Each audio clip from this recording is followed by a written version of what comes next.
That does two things. One, Yeah. if you stick to the rule, you're not betting with emotion, obviously. Correct. Because if you win the first bet, you're going to bet more. If you lose the first bet, you're probably going to bet more.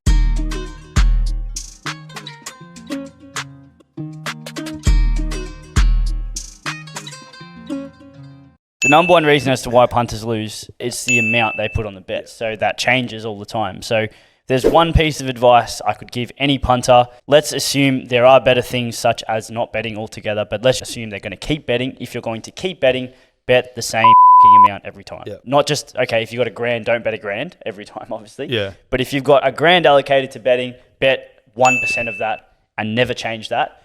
And obviously you're going to lose less. Yeah. And I'm going to add to it as well. Do all of that.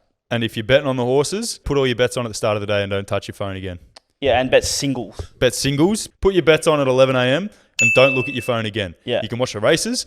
Don't put more bets on. That does two things. One, if you stick to the rule, you're not betting with emotion, obviously. Correct. Because if you win the first bet, you're going to bet more. If you lose the first bet, you're probably going to bet more. You're not going to chase losses. But if you've done that, I like that because you've actually placed. Obviously, people will say, "Oh, but what if you place 500 bets at the start of the day?" Like, obviously, within reason. Within reason, like There will actually always be someone. There'll be someone with stupid some shit. fucking idea that'll come up and say that. Yeah.